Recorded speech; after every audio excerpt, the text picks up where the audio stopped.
On March 14, 1849, the county courthouse in Lowndes County, Alabama, burned to the ground in what officials called an unfortunate accident caused by an overturned lamp.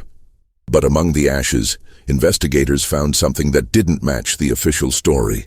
3 sets of human remains in the basement, chained to iron rings embedded in the stone walls. The county clerk's records from 1847 to 1849 were completely destroyed, along with property deeds, marriage certificates, and most crucially, the probate documents for the Sutton estate. For over a century, descendants of Lowndes County families have whispered about what really happened at Belle River Plantation during those 2 years, about the twin daughters of Colonel Nathaniel Sutton, and about the slave named Marcus, who somehow managed to document everything before he vanished. What you're about to hear has been pieced together from surviving letters, medical records from Mobile, and testimonies given to a Northern Abolitionist society that was sealed until 1963. Before we continue with the story of the Sutton sisters and the secrets that consumed an entire community, make sure you're subscribed to Liturgy of Fear and hit that notification bell. We uncover the darkest corners of American history that textbooks won't touch. And leave a comment telling us what state or city you're listening from. We love knowing where our audience discovers these forgotten horrors. The truth about Belle River Plantation begins not with the fire, but with a funeral 2 years earlier, and with 2 women who had been taught that survival meant absolute control. Lowndes County in 1847 stretched across some of the richest cotton-growing soil in Alabama. Black earth that made men wealthy and carved the landscape into kingdoms of white columned houses surrounded by fields that reached the horizon. The county seat of Hayneville sat at the center of it all, a collection of brick buildings and dirt streets where planters conducted business, and their wives pretended not to know where the family wealth truly came from. Belle River Plantation lay 8 miles south of town, accessible only by a private road that wound through stands of water oak and across 2 tributaries of the Alabama River. Colonel Nathaniel Sutton had built the main house in 1828, a 3-story structure with 12 rooms and a separate kitchen building connected by a covered walkway. The slave quarters, 24 cabins arranged in 2 precise rows, sat a quarter-mile behind the main house, close enough to be summoned quickly, far enough that the colonel didn't have to hear the sounds of the lives he owned. The colonel had made his fortune in cotton, but his reputation came from something else entirely. He'd served in the Creek War under Andrew Jackson, and brought back from that conflict a belief that humans could be improved through careful breeding, the same way one improved livestock. His library contained medical texts from Philadelphia, agricultural journals from Virginia, and personal correspondence with men at universities who shared his convictions about racial hierarchies and biological destiny. He kept meticulous records, measurements, observations, genealogies traced back 3 generations. His neighbors called him eccentric but brilliant. His slaves called him something else entirely, though never where white ears could hear. The colonel never married. Instead, he'd purchased a slave woman named Ruth in 1824 from a Charleston trader, a woman described in the bill of sale as of uncommonly fair complexion and genteel bearing. Ruth gave birth to twin daughters in 1825, Sarah and Catherine. The colonel raised them in the main house, educated them with tutors from Mobile, dressed them in fine clothes ordered from New Orleans. But he never freed them. He never acknowledged them as his daughters in any legal document. On paper, they remained his property, an arrangement that gave him absolute authority over every aspect of their existence. Sarah and Catherine grew up in a peculiar isolation. They learned to read and write, to paint watercolors and play the pianoforte. They studied literature and mathematics, geography and French, but they rarely left the plantation grounds. The colonel controlled who visited and when, screening every potential social contact through his own rigid criteria. He told them they were special, that they had been given advantages that elevated them above their station, but that the world beyond Belle River would never understand or accept them. He taught them that safety came from seclusion, that trust was a weakness and that power, however limited, was the only currency that mattered. The twins learned these lessons too well.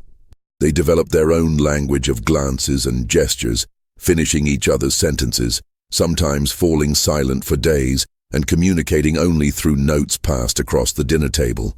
They wore identical dresses in coordinating colors, Sarah in deep green, Catherine in midnight blue. They read the same books at the same pace, one starting at the front, one at the back, meeting in the middle. They shared everything: hairbrushes, jewelry, secrets, and eventually something darker.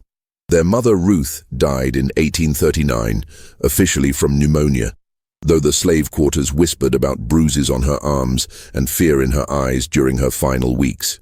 After her death, the colonel's control over his daughters tightened like a noose. He installed locks on their bedroom doors that could only be opened from the outside. He required them to submit weekly written reports on their activities, their thoughts, their dreams. He began testing them, leaving valuables in obvious places to see if they would steal, introducing them to male visitors to observe their reactions, creating situations designed to reveal any hidden rebellions. The plantation itself prospered through these years. By 1847, the colonel owned 63 enslaved people whose labor produced 142 bales of cotton annually. He sold his crop through factors in Mobile and invested the profits in more land, more slaves, more books for his ever-growing library. The slave population at Belle River had an unusual demographic profile and disproportionate number of light-skinned individuals, more children than the birth rate should have produced, and a disturbing pattern of families separated and sold away just as children reached adolescence. The overseer, a man named Jonas Pritchett, had worked at Belle River for 15 years. He lived in a cottage near the slave quarters and carried out the colonel's orders with mechanical precision.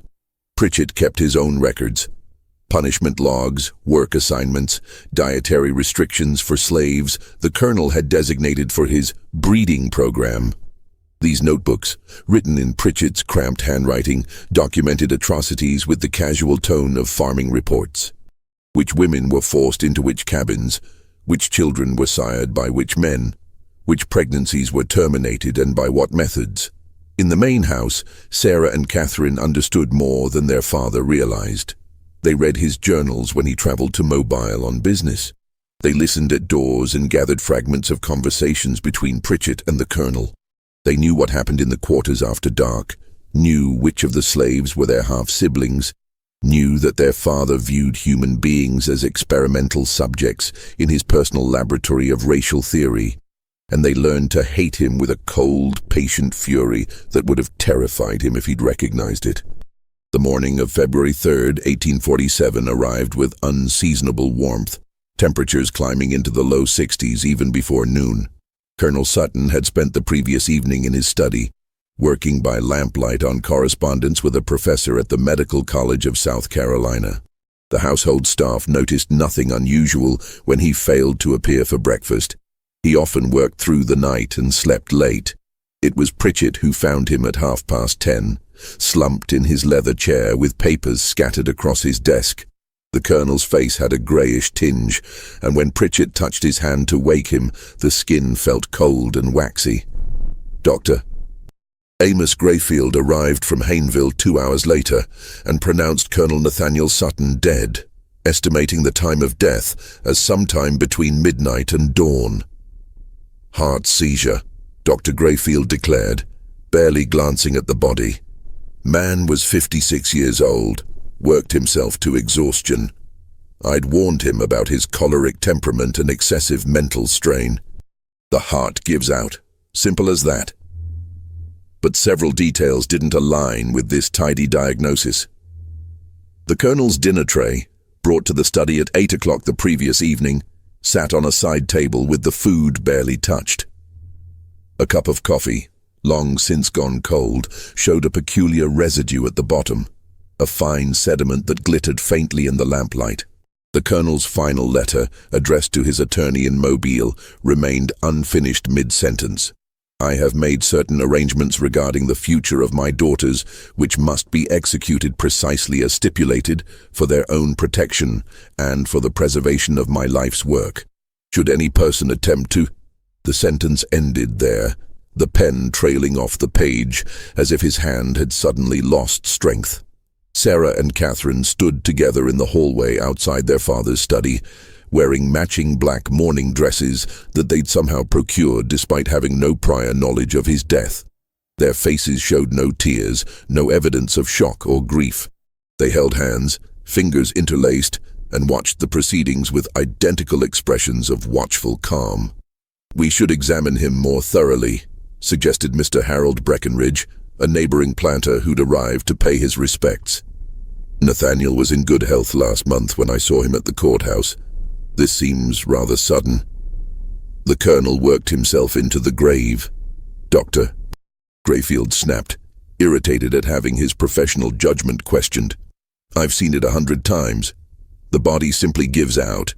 Now, if you'll excuse me, I need to speak with the daughters about funeral arrangements." But Dr. Grayfield never got that conversation. Sarah addressed him first, her voice perfectly modulated and cold as January rain. "Dr. Grayfield, we appreciate your prompt attendance. The funeral will be held 3 days hence with burial in the family plot. Mr. Jeremiah Osgood, our father's attorney from Mobile, has been summoned and should arrive by tomorrow evening. Until such time as the will is read and the estate settled, Catherine and I will manage the plantation affairs. Pritchett will continue as overseer under our direct supervision." The men in the room exchanged glances. Women didn't manage plantations, certainly not unmarried women barely 22 years old.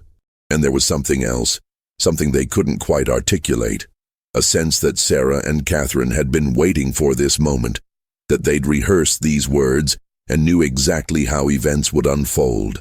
"Now, Miss Sarah," Mr. Breckenridge began in the patronizing tone men reserved for women discussing matters beyond their comprehension. "You can't seriously expect to—" "Our father educated us specifically for this eventuality," Catherine interrupted, her voice a mirror of her sister's. "We understand crop rotation, market factors, the management of field labor. We've studied his methods for years. This plantation will continue to operate at its current level of productivity." What the men didn't know, couldn't know, was that Sarah and Catherine had prepared for this day for months. They'd studied their father's account books, memorized the names and capabilities of every enslaved person on the property, learned which merchants in Hayneville could be manipulated and which needed to be avoided. They'd planned for every contingency except one, the specific contents of their father's will. The funeral took place on February 6th under gray skies that threatened rain but never delivered. 43 neighbors and business associates attended, gathering in the parlor where the colonel's body lay in a walnut casket lined with white satin. The Reverend Samuel Yates from Hayneville's Presbyterian Church delivered a eulogy that praised the colonel's contributions to Alabama's agricultural prosperity and his devotion to advancing scientific knowledge. Not one enslaved person from Bell River attended the service, though they gathered in the quarters that evening for their own ceremony, a mixture of Christian hymns and older traditions, singing songs that celebrated liberation and the settling of accounts. They kept their voices low, but the sound carried across the fields to where Sarah and Catherine sat on the main house veranda, listening. "They think they're free now," Sarah said softly. "They'll learn differently," Catherine replied. Jeremiah Osgood arrived from Mobile the evening after the funeral, a portly man of 50 with silver hair and the careful manner of someone accustomed to delivering bad news to people who could afford to make his life difficult. He carried a leather satchel containing Colonel Sutton's will and several sealed documents marked for the twins' eyes only. The reading took place in the colonel's study, now thoroughly cleaned of any evidence of his final hours. Sarah and Catherine sat together on a settee, their black mourning dresses rustling slightly as they adjusted their positions. Pritchett stood by the door, uninvited but tolerated, his weathered face expressionless. Osgood opened his satchel and withdrew a thick document bound with black ribbon. Colonel Sutton revised his will on December 12, 1846, less than 2 months before his death. The provisions are unconventional.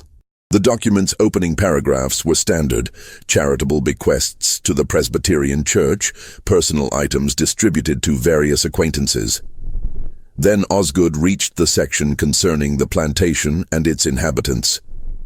To my daughters Sarah and Catherine Sutton, I leave the entirety of Bell River Plantation, including all lands, structures, livestock, equipment, and human property, to be held jointly and equally between them. However, this bequest is conditional upon the following stipulations, which must be satisfied within 24 months of my death. Osgood paused, cleared his throat uncomfortably, and continued. First, both daughters must enter into lawful Christian marriage with men of suitable character and standing, approved by the executor of this estate. Second, both marriages must produce legitimate offspring within the stipulated time frame. Third, the daughters must maintain the plantation at current levels of productivity and demonstrate sound management of its resources. Sarah's hand tightened on Catherine's, their knuckles going white. Should these conditions not be met, Osgood read, his voice dropping lower, Bell River Plantation and all its assets shall be sold at public auction, with proceeds distributed equally among the following charitable institutions. The list included agricultural colleges, medical societies, and organizations dedicated to the advancement of scientific understanding of human populations. The Colonel's final attempt to ensure his ideology outlived him. There's more, Osgood said, withdrawing a second document. A private letter to you both. He handed the sealed envelope to Sarah, who broke the wax seal with her thumbnail. Inside, their father's handwriting covered 3 pages of heavy cotton paper. Catherine leaned close, and they read together in silence. The letter explained the Colonel's reasoning with chilling clarity. He'd observed their unnatural attachment to each other, their rejection of normal feminine interests in courtship and marriage. He'd concluded that they would never voluntarily separate, never form appropriate alliances with men who could continue his work and properly manage his estate. So he'd created a situation where they had no choice: marry and procreate, or lose everything. But the letter's final paragraph contained something more disturbing. I have made arrangements to ensure you choose wisely. My network of correspondence extends throughout the state and beyond. They will be watching, reporting back on your conduct and your choices. Remember always that you are what I made you, and you cannot escape the fundamental truth of your nature, no matter how you might pretend otherwise. The blood that flows through your veins is both your privilege and your prison. Sarah folded the letter carefully and placed it back in the envelope. When she looked up at Osgood, her expression betrayed nothing. We understand the terms. Who serves as executor? I do, along with Mr. Breckenridge as co-executor. We're charged with approving any marriage proposals and ensuring the conditions are met. 24 months, Catherine said. That gives us until February 1849. Correct. I must say, ladies, your father's provisions are highly irregular. Most attorneys would have counseled against. Our father's mind was entirely his own, Sarah interrupted. We'll comply with his wishes. Now, if you'll excuse us, we have plantation business to attend to. After Osgood left, promising to return in 6 months to assess their progress, the twins remained in the study. They sat in their father's chair, Catherine on the seat, Sarah perched on the armrest, and looked at the walls lined with journals and medical texts, at the ledgers documenting 2 decades of human experimentation disguised as agricultural management. We can't find suitable husbands in 24 months, Catherine said finally. He knew that. He designed this to fail. Not if we control every variable, Sarah replied. Father taught us that much. He believed humans could be bred like livestock, that every aspect of reproduction could be managed and directed. We'll prove him right, just not the way he intended. What are you suggesting? Sarah stood and moved to their father's desk, pulling open the bottom drawer where he'd kept his most private records. She withdrew a leather-bound journal and flipped it open to a page marked with a silk ribbon. Father's breeding logs, He documented everything, which combinations produced which results, which bloodlines he considered superior, which individuals he designated for his program. Catherine joined her, reading over her shoulder. The entries were clinical, dehumanizing, describing people as if they were cattle. Purchased male, approximately 25 years, from Williamson Estate. Good teeth, strong back, quick to learn tasks. Letters visible on back indicate prior ownership in Virginia, paired with female number 4. Results: 1 male child, sold 1837. 1 female child, retained for future breeding. He was a monster, Catherine whispered. He was, Sarah agreed. But he was also thorough, and somewhere in these records is the solution to our problem. Over the following weeks, Sarah and Catherine absorbed themselves in their father's documentation. They discovered the full scope of his obsessions, journals spanning 20 years, detailed genealogies, physical measurements, observations on temperament and capability. He'd treated Bell River as a laboratory, its enslaved population as experimental subjects, all in service of his theories about racial hierarchies and human improvement. But within that documentation they found something unexpected: evidence of intelligence, resilience, and resistance among the very people their father had tried to reduce to data points. Slaves who'd taught themselves to read despite prohibitions. Women who'd used herbs and folk knowledge to control their own fertility, quietly subverting the Colonel's breeding program. Men who'd sabotaged equipment and slowed productivity in ways that appeared accidental. Their father had noted these deficiencies without recognizing them as acts of rebellion. One name appeared repeatedly in the later journals, always with annotations of frustration: Ruth, their mother. The Colonel had purchased her expecting a compliant bearer of children for his experiments. Instead, he'd found a woman who resisted him in subtle, persistent ways, teaching her daughters to read when he was away, whispering to them about the life she'd known before slavery, planting seeds of doubt about his absolute authority. "She tried to protect us," Catherine said, tracing her finger over their mother's name in the ledger. "Even when she couldn't save herself." "Then we owe her more than survival," Sarah replied. "We owe her victory. But victory required resources, time, and one more element they didn't yet possess. A man they could control completely, whose presence would satisfy the letter of their father's will while violating its spirit entirely." The solution arrived in late April, though they didn't recognize it immediately. The spring auction in Hayneville drew sellers and buyers from across central Alabama, transforming the courthouse square into a marketplace of human misery. Enslaved people stood on a raised platform, while white men examined them like livestock, checking teeth and muscle tone, asking invasive questions about work history and health. The air smelled of dust and sweat and fear.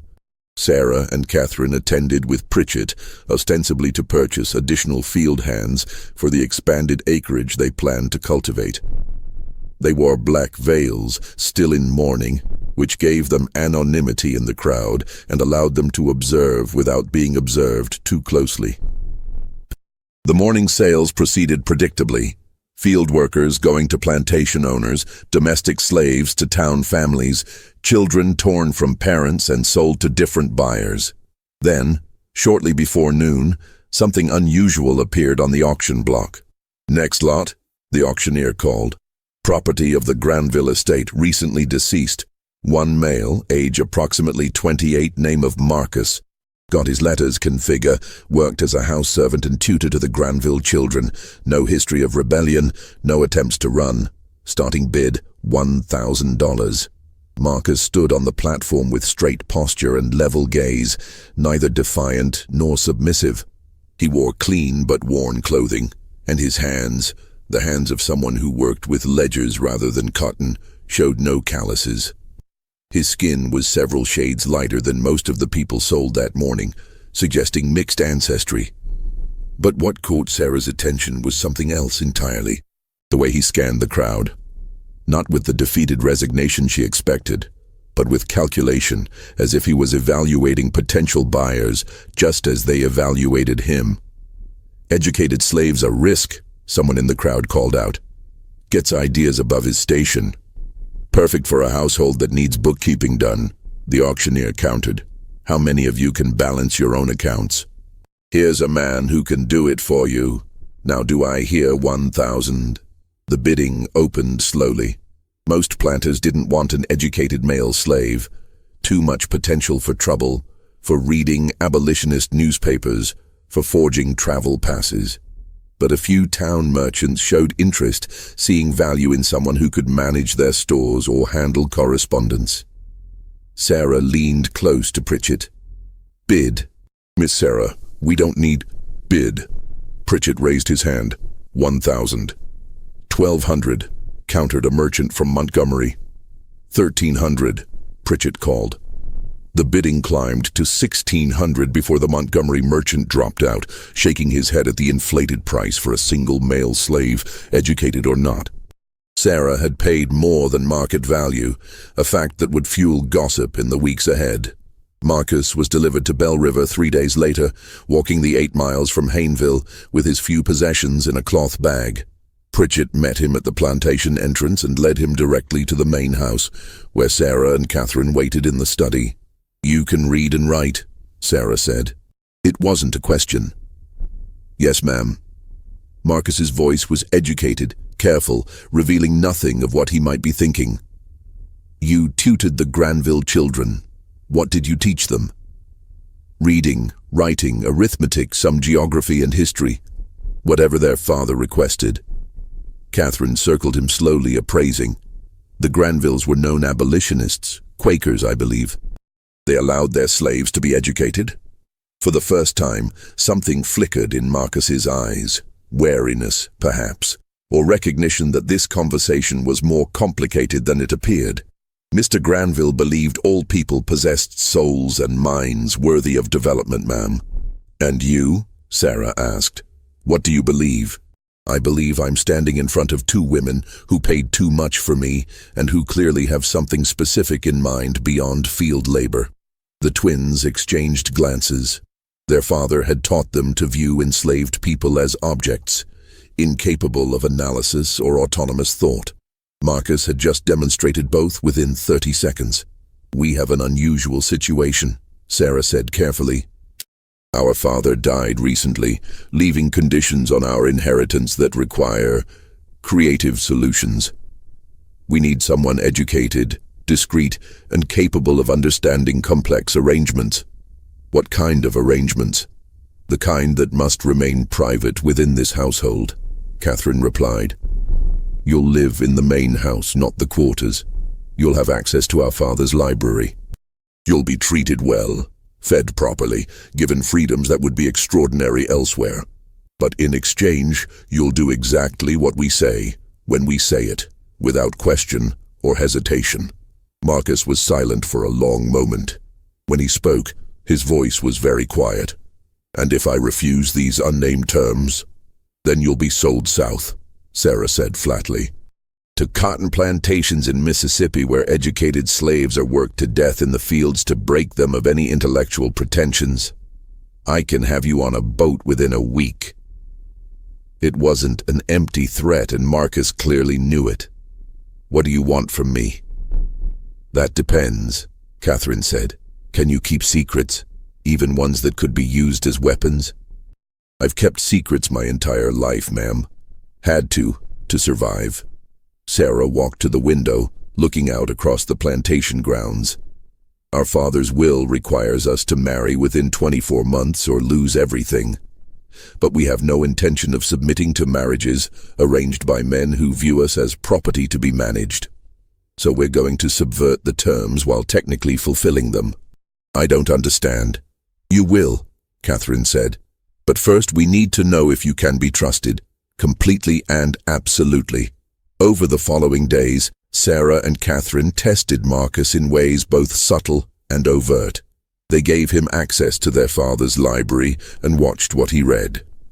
They asked his opinions on political matters and listened for hints of abolitionist sympathies. They observed how he interacted with the other enslaved people at Bell River, whether he attempted to organize or agitate. Marcus proved remarkably adaptable. He kept to himself, spoke carefully, and demonstrated an intelligence that had clearly been honed through years of navigating dangerous social terrain. He understood that educated slaves existed in a precarious position, valuable enough to be kept, dangerous enough to be feared. What the twins couldn't know yet, was that Marcus had his own secrets and his own agenda. The Granvilles had indeed been Quakers with abolitionist leanings. More than that, they'd been part of an informal network that collected testimony from enslaved people about the realities of plantation life. Marcus had spent 5 years documenting atrocities, recording names and dates and details in a coded shorthand he'd developed. When the Granvilles died, both within a week of each other from fever, their relatives had sold off the estate, including Marcus, before anyone could discover the trunk hidden in the root cellar containing years of carefully preserved evidence. Marcus had managed to retrieve his most important notebooks before the sale, hiding them in a hollowed-out Bible that no white person bothered to inspect. He'd been bought and brought to Bell River expecting another period of careful observation and documentation. Instead, he found himself at the center of something far stranger and potentially more dangerous. By mid-May, the arrangement had clarified. Marcus would serve as the twins' private secretary, managing household accounts and correspondence. But more than that, he would be their confidant in a scheme they hadn't yet fully explained. Sarah revealed their plan one evening in early June, after the house slaves had retired to their quarters and the 3 of them were alone in the study. "Our father's will requires us to marry and bear children within 24 months, she began. "The executors must approve our choice of husbands, men of suitable character and standing. But the will says nothing about the husbands being suitable for us, only that they meet external criteria." "I'm not following," Marcus said. Catherine smiled, and there was something almost feral in it. "We're going to marry men we can control completely. Elderly men, or sickly ones, or men desperate enough for the connection to a wealthy plantation that they'll agree to any terms. Men who will give us legal legitimacy without interference in how we run Bell River." "And the children?" Marcus asked, though he was beginning to understand. "Biology is biology," Sarah said bluntly. "Our father spent 20 years proving that. Lineage can be strategically managed. The executors need to see marriages and pregnancies. They don't need to see what happens behind closed doors." The full implications hit Marcus like cold water. They wanted him to father their children, to create the appearance of legitimate heirs while the twins maintained control through marriages that existed only on paper. "You're asking me to commit an act that could get all of us killed," he said slowly. "If anyone discovered—" "No one will discover," Catherine interrupted. "We control this household completely. The marriages will be arranged carefully. We'll manage every detail, every possible witness, every piece of evidence. You'll be protected." "Protected?" Marcus laughed bitterly. "I'm a slave. There's no protection for me if this fails. You'll be ruined socially, perhaps sent away somewhere. I'll be hanged or burned alive, which is why you'll be motivated to ensure it doesn't fail," Sarah said. "And in exchange, you'll receive something worth the risk." "What could possibly be worth—" "Freedom," Catherine said quietly. "Documented legal freedom. And enough money to go north and start a new life. We'll wait until after the children are born and the estate is secure. Then we'll manumit you, provide funds, and send you away with a cover story that holds up to scrutiny." Marcus looked between them, searching for deception or false promises. "And if I refuse?" "You won't," Sarah said with certainty. "Because you want freedom more than you fear death, and you're smart enough to recognize this as your only real chance." She was right, and he knew it. But there was something else at play, something the twins hadn't considered. Marcus saw in their scheme not just a path to personal freedom, but an opportunity to document and expose the entire system. If he could gather evidence about the Sutton family's secrets, about the Colonel's experiments, about the network of planters and overseers who'd collaborated in decades of atrocities, he could send that information north and strike a blow against the institution that had stolen his life. "I'll do it," he said finally, "on one condition." "You're not in a position to make conditions," Catherine said. "I am, if you want my cooperation rather than my resentful compliance. I want to know everything. Your father's journals, his correspondence, his breeding logs, all of it. If I'm risking my life for this scheme, I deserve to understand the full context." The twins considered this. Giving Marcus unrestricted access to their father's papers was dangerous, but refusing might create exactly the resentful compliance he'd mentioned. "Agreed," Sarah said. "But you'll study them here, in this room under our supervision. Nothing leaves this house." Acceptable. What none of them said aloud was that they'd each just made a bargain with someone they didn't fully trust, gambling their futures on a deception so audacious it could only succeed if every element aligned perfectly. And in Lowndes County, Alabama in 1847, perfection was in very short supply. Aumento de tensión. The summer months brought oppressive heat to Belle River, the kind that made the air thick as syrup and turned every physical task into an ordeal. But inside the main house, behind closed shutters and drawn curtains, a different kind of pressure built.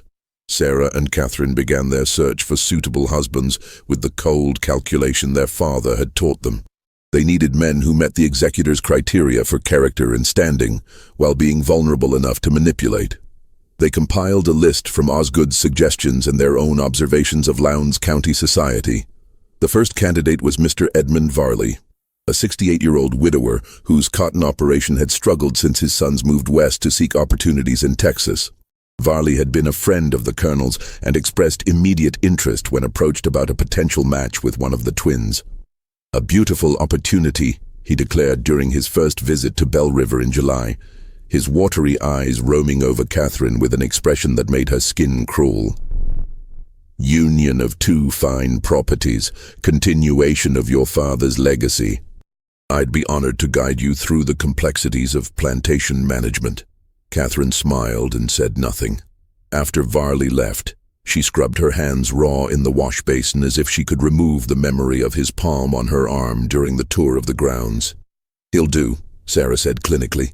"He's desperate to restore his reputation after last year's failed crop. He'll agree to any prenuptial terms to secure the connection." "I can't," Catherine whispered. "Sarah, I can't let him touch me." "He won't. That's the point. The marriage is legal fiction. Marcus fathers the child, Varley gets credit, and we maintain control." But arranging two such marriages proved more complex than anticipated. The executors, particularly Breckinridge, had strong opinions about suitable matches. When Sarah suggested she might marry a merchant from Mobile, a man of 42 with moderate success in the cotton trade, Breckinridge rejected him immediately. "Unsuitable background," he declared. "Your father intended you to marry into established planter families, not commercial classes. The man's grandfather was an indentured servant, for God's sake." The twins pushed back, arguing that the will's language didn't specify planter families, only men of suitable character and standing.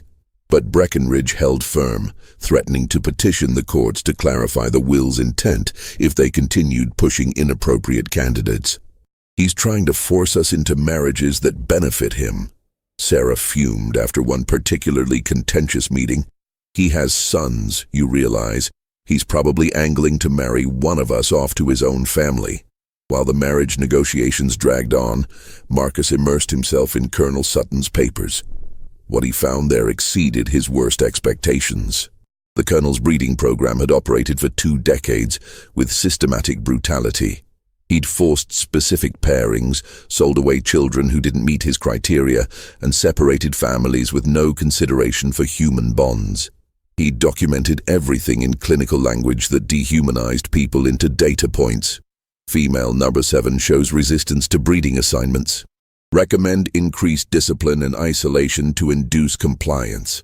But the journals also contained something else, evidence of a network. The colonel hadn't worked in isolation. He corresponded with other planters, with medical professionals, with academics at southern universities. They exchanged research findings, compared methodologies, and discussed ways to advance their theories about racial hierarchies and human improvement. Marcus began making careful copies of the most damning entries, using paper Sarah provided for household accounts and writing late at night when the twins had retired. He developed a system for hiding his copied pages inside a hollowed-out section of his mattress, building a secret archive that would eventually travel north. But he also began to notice something the twins didn't mention: the pattern of illness among Bellriver's enslaved population. In late July, 3 women in the quarters developed symptoms: lesions, fever, progressive weakness. Pritchett reported it casually, suggesting they be isolated and given minimal care until they recovered or died. But Marcus had read the colonel's private medical notes and recognized what he was seeing: syphilis. The colonel had infected multiple women, either deliberately as part of his research or through his systematic sexual abuse. Now the disease was spreading through the quarters, passed between couples, transmitted from mothers to infants. Marcus brought his findings to Sarah and Catherine one evening, laying out the medical texts he'd found with their father's annotations. Your father gave them syphilis. Either he contracted it himself and spread it, or he exposed them deliberately. The journals suggest both. And it's killing them. Catherine's face went pale. How many? At least 7 showing symptoms now, but syphilis can remain dormant for years. There's no way to know how many are infected without proper medical examination, and even then, he trailed off, the futility evident. Sarah stood abruptly and walked to the window, her back rigid. Can it be treated? Mercury treatments sometimes, but they're almost as dangerous as the disease itself, and expensive, and would require a doctor willing to treat enslaved people properly, which Marcus didn't need to finish that sentence either. Do it anyway, Sarah said without turning around. Purchase whatever medicines are needed from Mobile. Have Dr. Grayfield come out, and if he refuses to treat them adequately, find someone who will. Miss Sarah, the cost. I don't care about the cost. Our father did this. We're not going to let them die from his depravity. It was the first crack in the facade Marcus had seen, the first indication that the twins might be motivated by something beyond self-preservation. He filed it away as valuable intelligence. Dr. Grayfield arrived 2 days later, irritated at being summoned to treat slaves. He examined the sick women with barely concealed disgust, confirmed the diagnosis, and prescribed mercury treatments with the cheerful confidence of someone who didn't particularly care whether the patient survived. Course of treatment takes months, he said, washing his hands in the basin a house servant provided. Can't guarantee results. Frankly, might be more economical to just isolate them and let nature take its course. Replace them with healthy stock. We'll take your prescription, Catherine said coldly, and we'll need you to examine the entire slave population. Everyone. Identify all potential cases. Grayfield's eyebrows rose. That's 40+ people. The expense is ours to bear. When can you begin? The examinations took place over 3 days in August, conducted in a cabin Pritchett cleared for the purpose. Grayfield worked with mechanical efficiency, noting symptoms in a ledger and dispensing diagnoses with the bedside manner of a livestock inspector. The final count was worse than Marcus had feared. 14 confirmed cases, another 8 probables. Nearly a third of Bell River's enslaved population had been infected by the colonel's systematic abuse. Sarah and Catherine absorbed this information in silence. Then Sarah made a decision that would have shocked their father and confused their neighbors. We're treating all of them, she announced. Purchase the mercury, the bandages, whatever's needed. Improved rations for the sick. They need strength to survive the treatment. Reduced work quotas. And Marcus, you'll oversee the treatments. Keep detailed records of who receives what and their progress. Miss Sarah, Pritchett objected, this is going to cost thousands of dollars and reduce productivity significantly. Your father would never. Our father did this to them, Catherine interrupted. "We're correcting his damage. The expense is irrelevant." What the twins didn't articulate, even to each other, was the complex motivation behind their decision. Partly it was pragmatic. Dead slaves couldn't work, and the plantation's value depended on its labor force. Partly it was guilt, recognizing their complicity in their father's system even as his victims. But partly it was something else, something neither wanted to examine too closely. The recognition that their father's greatest crime wasn't the specific atrocities he'd committed, but the fundamental belief that other people existed only as instruments for his purposes. They'd been raised to think the same way. Now, confronted with the human cost of that worldview, they were being forced to choose what kind of people they would become. Marcus watched these developments with growing confusion. He'd expected to find monsters at Bell River, people who viewed him as less than human. Instead, he'd found two women who'd been made into something twisted by their father's abuse, who were now struggling to untangle their own humanity from the poison he'd fed them. It didn't make them allies. It didn't mean he trusted them. But it complicated his simple narrative of oppressor, and oppressed in ways that made his documentation more difficult. While Marcus grappled with moral complexity, the marriage negotiations reached a crisis point. In September, Breckenridge arrived at Bell River with a proposal. His nephew, Thomas Breckenridge, age 34, recently returned from New Orleans, where his cotton brokerage had failed due to what was delicately termed unfortunate investments. Thomas needed a fresh start and a wealthy connection. Sarah needed a husband the executors would approve. "Perfect match," Breckenridge declared, having already decided the matter. "Thomas has impeccable breeding, understands plantation management, and will provide the steady male guidance you require." Sarah met Thomas twice before reaching her conclusion. He was weak, vain, and deeply in debt, which made him perfect for her purposes. "I'll agree to the match," she told Breckenridge, "under specific conditions. A prenuptial contract giving me sole management of Bell River. Thomas receives an annual income but no decision-making authority over plantation operations, and the marriage doesn't take place until my sister's match is also arranged." Those terms are highly irregular. Those terms are non-negotiable. Thomas is desperate enough to agree. "We both know it." Breckenridge sputtered but couldn't argue with the assessment. Thomas did agree, signing a prenuptial contract that essentially made him a paid figurehead in exchange for respectability and freedom from his creditors. Catherine's match proved more difficult. Edmund Varley had grown impatient and shifted his attention to a widow in Montgomery. The executors rejected 3 other candidates for various reasons. Time was running short.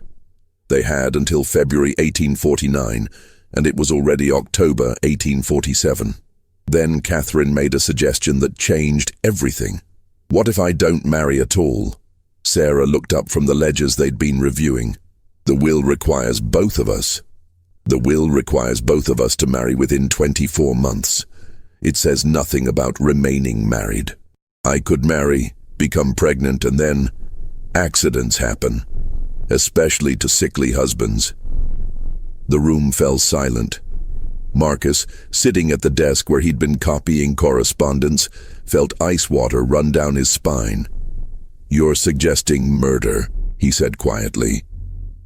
"I'm suggesting that we fulfill the letter of Father's will through whatever means necessary," Catherine replied. "He never specified the husbands had to survive." "Catherine," Sarah began, "don't pretend you haven't thought about it. Thomas Breckenridge is going to be a problem. He's weak but not stupid. Once you're married, he'll try to assert authority, pregnancy or not. Men like that always do. They can't help themselves." Sarah didn't argue, which was answer enough. Marcus understood in that moment that he'd badly miscalculated. He'd thought the twins were victims of their circumstances, trapped women trying to escape their father's control through desperate means. But they were their father's daughters in ways that went deeper than blood. They'd learned to view people as obstacles to be managed or removed. "If you're planning to kill anyone," he said carefully, "I want no part of it. That's not what I agreed to. You agreed to do what we say, Catherine reminded him. And you'll keep doing it because the alternative is being sold south, remember? Then sell me south. I won't be party to murder. The twins exchanged glances. Sarah spoke first, her voice softer. Catherine's talking theoretically. We're not planning to kill anyone, but she's right that we need to consider all possibilities. This situation is more complicated than we anticipated. Marcus didn't believe her, but he also recognized he had no good options. If he refused to cooperate, they could indeed sell him away, and his documentation would be lost. If he reported their plans to authorities, he'd be dismissed, a slave's word against white women's, and likely executed for daring to make accusations. So he did what enslaved people had always done. He nodded, agreed, and began planning how to protect himself when the inevitable violence came. November brought the first frost and a new development. Sarah's wedding to Thomas Breckenridge was scheduled for December 15th. The ceremony would take place at Bell River, with Reverend Yates officiating. Catherine would serve as maid of honor. The executors would attend to witness the fulfillment of the first condition. But behind the wedding preparations, darker plans took shape. Sarah and Marcus began their physical relationship in early November, clinical encounters that took place in the locked study after Catherine retired. Sarah approached it with the same cold efficiency she applied to plantation management. This was reproduction, not intimacy, a biological function necessary to achieve a goal. Marcus found it profoundly disturbing, not because of the racial taboo they were violating, though that danger hovered over every encounter, but because of the emotional emptiness of it, the way Sarah could separate physical acts from human connection so completely. "My father did this to dozens of women," she said one night afterward as they lay apart on the study floor. "Forced them into exactly this situation. And I swore I'd never be like him. Yet here I am." "You're not forcing me," Marcus said, though it wasn't entirely true. The threat of being sold south hung over everything. "Aren't I? You're enslaved. By definition, you can't consent. I tell myself this is different because I'm offering you freedom afterward. Because we're partners in this deception. But we're not partners. I own you. There's no consent possible in that dynamic." It was the most honest thing she'd said to him. And it made everything worse because it meant she understood exactly what she was doing and did it anyway. By mid-November, Sarah was pregnant. Dr. Grayfield confirmed it during a visit to check on the syphilis treatments. The executors were delighted. One condition satisfied, one more to go. Thomas Breckenridge, who'd arrived at Bell River 2 weeks earlier to prepare for the wedding, accepted the news with the oblivious pleasure of a man who believed his own virility explained everything. Catherine's situation remained unresolved. She'd rejected 6 potential husbands, frustrating the executors and running the calendar dangerously close to the deadline. Then, in early December, she made an announcement. "I've found someone acceptable, Mr. Lawrence Kemper, widower, age 51, with a small plantation in Wilcox County. Moderate means respectable reputation, no children from his first marriage. I'll need to meet him," Breckenridge said. "Of course, he'll visit next week." Lawrence Kemper arrived on December 8th. A thin, nervous man with graying hair and a persistent cough that suggested consumption. He spoke little, deferred to Catherine constantly, and seemed pathetically grateful for her attention. "He's perfect," Catherine told Marcus after Kemper had left, dying slowly, desperate for companionship, and too weak to assert any authority. "The executors will approve him because he meets their surface criteria.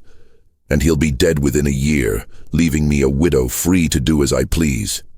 You're going to let him die of consumption? I'm going to let nature take its course. Is that murder, Marcus? Marrying a sick man knowing he won't survive?" Marcus had no answer that didn't sound like moral evasion. Sarah's wedding took place on a cold, clear December day. 40 guests attended, filling Bell River's parlor with the smell of perfume and wood smoke from the fireplaces. Reverend Yates performed the ceremony with his usual ponderous solemnity. Thomas Breckenridge looked pleased with himself, clearly believing he'd secured a valuable prize. Sarah wore a dress of ivory silk that Catherine had sewn, and her expression throughout the ceremony was as blank as a porcelain doll's. Marcus watched from the back of the room, technically serving as additional household staff for the event.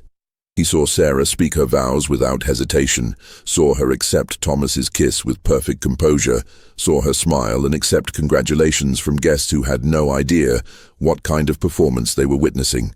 That night, after the guests had departed and Thomas had drunk himself into a stupor in his new quarters, Sarah came to the study where Marcus waited. "It's done," she said simply. "The first condition is satisfied."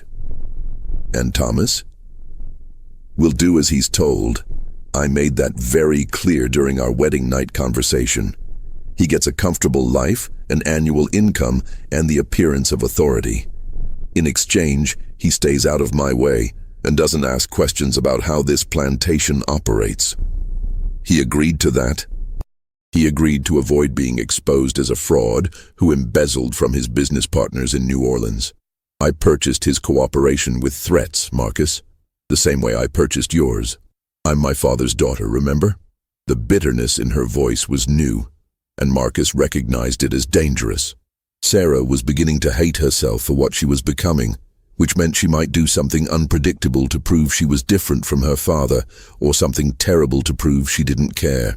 Catherine's wedding was scheduled for January 20th, 1848. The executors approved Lawrence Kemper after minimal scrutiny.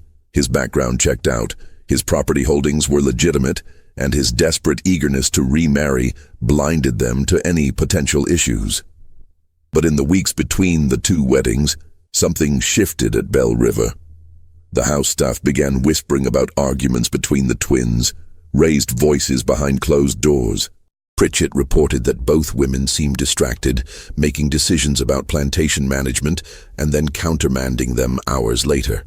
Marcus knew what was happening. The strain of maintaining their deception, combined with Sarah's growing self-loathing and Catherine's increasingly cold calculation, was fracturing their previously united front. It came to a head the night before Catherine's wedding. Marcus was in the study, working on his secret documentation, when he heard screams from upstairs. He rushed up to find Sarah and Catherine in Sarah's bedroom. Catherine with blood running from her nose, Sarah with scratch marks on her face. "She wants to kill him," Sarah shouted when she saw Marcus. "Not just let him die, actually poison him." "He's dying anyway," Catherine screamed back. "Why wait? Why risk him changing his mind about the marriage terms? We dose him with arsenic. He's dead in 6 months. I'm a widow and pregnant, and we're done with all of this." "Because that makes us murderers. Actual, deliberate murderers. We're already murderers. Or had you forgotten the coffee you served Father the night he died?" The room went silent. Marcus stared at the twins, understanding flooding through him with sickening clarity. "You killed your father," he said. Sarah sank onto the bed, her face in her hands. "Arsenic mixed with powdered glass in his coffee. Small amounts over 3 weeks. Made it look like heart failure. Doctor." Grayfield never suspected because he wanted to believe it was natural causes. "We had to," Catherine said, her voice defiant. "He was going to sell Marcus and 3 other slaves to a trader from Mississippi. We overheard him making arrangements. And he was planning to force us into marriages with men he'd selected, men who would have helped him continue his breeding program. We had no choice." "There's always a choice," Marcus said quietly. "Easy for you to say," Catherine snapped. "You're not trapped in a cage built by a man who viewed you as a biological experiment. I'm trapped in a cage too, just a different kind, and I've never killed anyone to escape it." The argument might have continued, but they heard footsteps on the stairs. Thomas, stumbling drunkenly toward his wife's bedroom. The 3 conspirators fell silent, listening to him curse as he fumbled with the door handle, then give up and shuffle away. After he'd gone, Sarah spoke quietly. "We can't do this again. Catherine, if you poison Lawrence, it's over. Someone will notice. Someone will investigate. And all of this, The plantation, our freedom, Marcus's documentation, all of it will be destroyed. Then what do you suggest? We're running out of time. We wait. We let nature take its course with Lawrence. We endure. And when it's finally over, when we've satisfied Father's conditions and secured the inheritance, then we decide who we want to be. Catherine didn't answer immediately. When she did, her voice was tired. I don't know if I can endure anymore. I don't know if there's anything left of me to save. Marcus, watching them, realized he'd been documenting the wrong story. He'd focused on the Colonel's atrocities, the systematic abuse, the breeding program. But the real horror of Belle River wasn't what had been done to enslaved people, though that was horror enough. It was what had been done to the twins themselves, the way their father had twisted them into weapons and then aimed them at each other. They were victims and perpetrators simultaneously, trapped in roles they hadn't chosen, but were now performing with increasing desperation. And Marcus was trapped with them, his own survival dependent on a scheme that seemed more likely every day to end in catastrophic violence. Catherine's wedding to Lawrence Kemper took place on January 20th, 1848, a smaller affair with only 20 guests. Kemper looked skeletal, his cough worsening in the January cold. He needed Catherine's support to walk to the parlor where Reverend Yates waited. The ceremony lasted 12 minutes. When Yates pronounced them married, Kemper attempted to kiss his bride but was seized by a coughing fit that left blood on his handkerchief. Consumption's got him good, Dr. Grayfield muttered to Breckenridge. Give him 6 months, maybe less. Lawrence Kemper moved into Belle River that evening, taking a bedroom far from Catherine's. He seemed pathetically grateful for every small kindness, thanking servants repeatedly for bringing him water and stoking his fire. Catherine and Marcus began their encounters in early February. Unlike Sarah's bitter honesty, Catherine treated it as another transaction to be completed efficiently. She scheduled specific times and afterward left without conversation. By March, Catherine was pregnant. Lawrence Kemper, confined to his bed by worsening illness, accepted the news with confused pleasure. Thank God, he wheezed. You'll have something to remember me by. The executors visited in April to verify both pregnancies. They found everything in order. Both twins married, both pregnant, cotton production maintained. Breckenridge pronounced himself satisfied. Meanwhile, Marcus spent his nights documenting everything. He now had evidence of the Colonel's breeding program, the syphilis epidemic, the poisoning, and the marriage scheme. But he still couldn't figure out how to get the documents north without being caught. In May, a traveling preacher named Jacob Sturgis arrived, claiming to collect missionary donations. During dinner, Sturgis mentioned spending time in Philadelphia. Marcus caught the emphasis, a known abolitionist center. He made a small hand gesture, a sign used by Underground Railroad operatives. Sturgis paused mid-sentence, his eyes flickering to Marcus, then continued without missing a beat. Later, Marcus approached him near the stable. I have documents, evidence of crimes. It needs to reach Philadelphia. After consideration, Sturgis agreed. Marcus spent 10 days copying his most crucial documentation onto thin paper, writing in microscopic hand. He documented the Colonel's experiments, the forced breeding, the syphilis epidemic, the poisoning, and his own role in the twins' scheme. He enlisted Isaiah, a field worker, to deliver the documents to Sturgis in Selma. 2 weeks later, Isaiah returned, confirming delivery. Marcus felt simultaneously liberated and terrified. The evidence now existed beyond the twins' control. But if discovered, he was a dead man. Summer brought mounting tension. Sarah's pregnancy advanced normally, though she grew increasingly withdrawn. Thomas Breckenridge took to drinking heavily. Lawrence Kemper lingered in his sick room, attended by patient servants. Then Sarah began visiting Lawrence, bringing him books. He'd been a teacher once, he explained. Before inheriting a plantation, he'd never learned to manage properly. I'm just a school teacher who wanted to read books, he said weakly. Is that so terrible? Sarah had no answer. On August 17, 1848, Lawrence Kemper died in his sleep from consumption. He was buried 3 days later, his brief presence memorialized with a simple headstone. Lawrence Kemper, 1797–1848, he found peace at the end. Catherine was now a pregnant widow, the will's conditions fulfilled. But something changed in her after Lawrence's death, guilt, even though she hadn't actively killed him. In mid-September, a woman appeared claiming to be the colonel's half-sister, threatening lawsuits if not given a settlement. The twins knew she was a fraud, but before they could act, she approached Pritchett with a bribery offer. Pritchett reported it immediately. Armed with this evidence, the twins confronted the fraud and her lawyer in Hayneville. The meeting was brief and brutal. They left Alabama within 24 hours. But the incident revealed their vulnerability. Until the babies were born, they remained targets. In late October, everything nearly unraveled. Thomas Breckinridge, drunk after winning at cards, mentioned that Sarah had been pregnant within weeks of their marriage. Surprisingly quick timing. Word spread through Lowndes County within days. The scandal hit Belle River like a thunderstorm. Breckinridge arrived demanding explanations. Sarah made a decision. She stood before prominent neighbors, 7 months pregnant, and delivered a calculated confession. "I was violated," she said steadily. "Before our marriage, Thomas and I were intimate. I became pregnant. Rather than cancel the marriage and face ruin, we proceeded with the ceremony.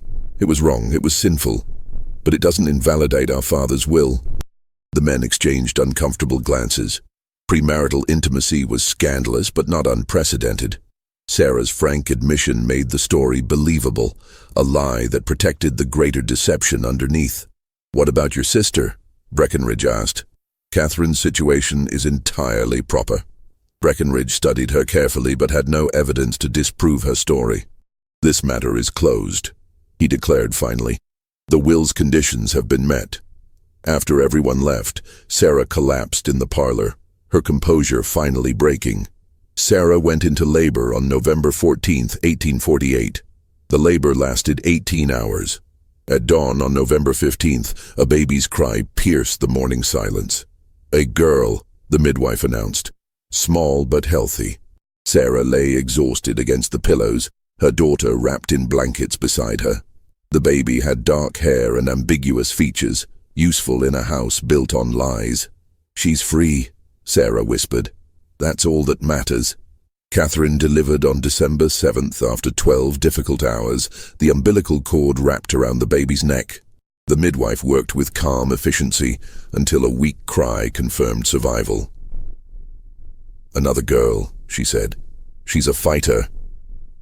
Catherine looked at her daughter, darker than Sarah's child, with features requiring careful explanation. "I'm calling her Ruth, after our mother. And mine will be Abigail," Sarah said through tears, "after the grandmother we never knew." The names honored women their father had erased. They were the first decisions the twins had made that weren't calculated for advantage. Simply mothers naming their daughters. The executors visited on December 20th to verify both births and finalize the estate transfer. Breckinridge examined the babies clinically, noted their existence, and pronounced the will's conditions fully satisfied. "Belle River Plantation is hereby transferred to Sarah Breckinridge and Catherine Kemper. The estate is officially closed." After he left, Sarah felt nothing. No triumph, no relief, just exhaustion. They'd won, but the cost had been enormous.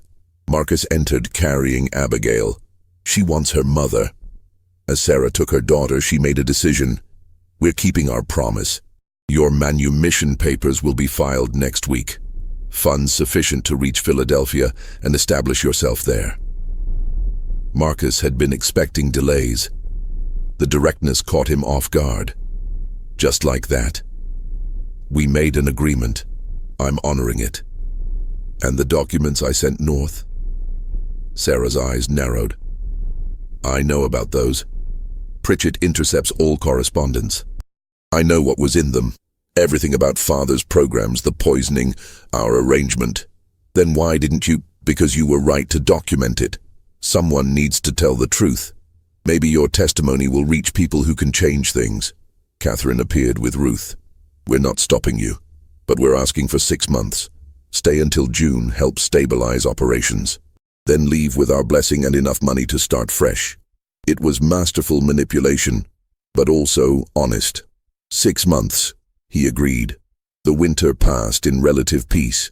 Syphilis treatments continued, with several making full recoveries. The twins settled into motherhood while maintaining efficient plantation operations. Marcus spent evenings preparing for departure, but found himself reluctant to leave. He'd developed attachment to the children he'd fathered, and complicated understanding of the twins themselves. Victims attempting to escape victimhood, trying to be better than they'd been raised to be. In March, a letter arrived from Pennsylvania addressed to Marcus. It was from Jacob Sturgis. The testimony had reached the Pennsylvania Anti-Slavery Society.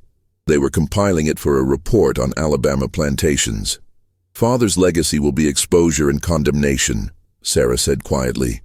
Everything he believed will be used as evidence of the system's depravity. He was a monster, Marcus said. I know, but he was also my father. They moved Marcus's departure to mid-April. The night before he left, Sarah called him to the study. I've been thinking about what we did, she said. We convinced ourselves we were different from father because we offered you freedom, but we weren't different. We just used more sophisticated coercion. I know. And yet you stayed the extra months, completed the treatments. You fulfilled your bargain even after you knew I'd discovered your documentation. Sarah handed him a satchel heavy with gold coins. This is more than we agreed. There are also letters of introduction to merchants who won't question a freed slave with proper papers. Why? Because Abigail and Ruth will ask about their father someday. I want to tell them he was a good man who made difficult choices, who documented truth when others wanted it buried. Catherine appeared with both babies. We're saying goodbye properly, as families should. Marcus held his daughters one last time, memorizing their faces. Be good, he whispered. Be better than all of us. Marcus left Belle River on April 18, 1849. He carried his papers and a daguerreotype Sarah had commissioned secretly, him holding both girls. On the back, Marcus and his daughters, April 1849. May they all find freedom. He reached Mobile and secured passage north. The ship departed April 23rd. He never returned to Alabama, but his testimony did. The Pennsylvania Anti-Slavery Society published their report in July 1849. Detailing plantation conditions and naming Colonel Nathaniel Sutton specifically. It caused outrage in northern states and fury in southern ones. In August, Harold Breckinridge began asking questions about how Belle River information had reached Pennsylvania. On September 3rd, he arrived with a sheriff and warrant to search for evidence of abolitionist activity. Marcus was manumitted, Sarah replied calmly. He left with our blessing. Whatever he did after is his business. He stole property, your father's journals. My father's journals passed to us. We gave Marcus access as part of his duties. What he did with that access is speculation. The search lasted 3 hours. They found nothing. Catherine had burned everything potentially incriminating weeks earlier. Breckinridge was forced to leave empty-handed, though his parting words carried threat. This isn't over. Eventually, someone will find the truth. After he left, Catherine said, "We need to disappear."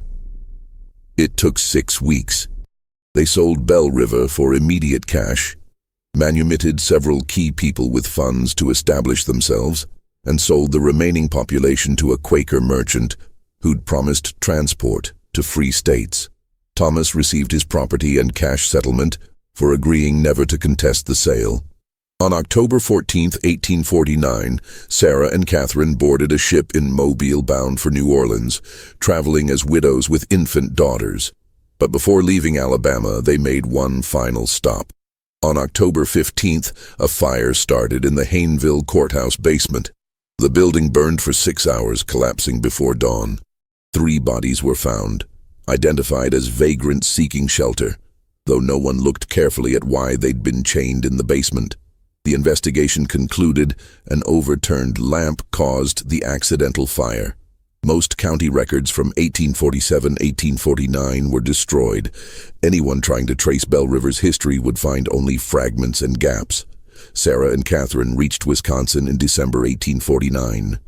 They purchased a small farm outside Madison using false identities, presenting themselves as widowed sisters starting over. Their daughters grew up knowing only that their mothers had come from Alabama, had escaped difficult circumstances, and that their father had been a good man who'd made sacrifices. Marcus established himself in Philadelphia as a bookkeeper. He never married, never had other children, never spoke publicly about Alabama. But he continued providing testimony and helped transport escaped slaves until the Civil War began. He kept the daguerreotype hidden, taking it out occasionally to look at his daughters' faces. In 1863, a Union lieutenant discovered a sealed trunk in Belle River's ruins containing journals and breeding logs that confirmed everything in the report and added new horrors. The documents became part of the case for why slavery needed complete abolition. Colonel Nathaniel Sutton's legacy became exactly what his daughters predicted: exposure, condemnation, evidence of systematic evil. But the full truth about Sarah and Catherine, about Marcus and the children, remained hidden in burned records and carefully constructed lies. The courthouse fire was never solved, the bodies never identified, the documents never recovered. And the truth about the Alabama twin sisters who shared one male slave between them until they both got pregnant remained buried in ash and silence for over a century.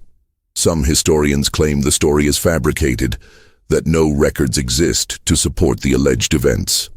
Others point to the Pennsylvania Anti-Slavery Society's report and argue that where there's documentation, there's truth. But perhaps it doesn't matter whether every detail is verifiable. What matters is what the story reveals about the system that made such events not only possible, but almost inevitable. A system built on treating human beings as property, on using violence and deception as tools of control. The Sutton twins, if they existed, were both victims and perpetrators. Marcus, if he lived, was both collaborator and resistance fighter. The children inherited a legacy of trauma and survival, guilt and resilience.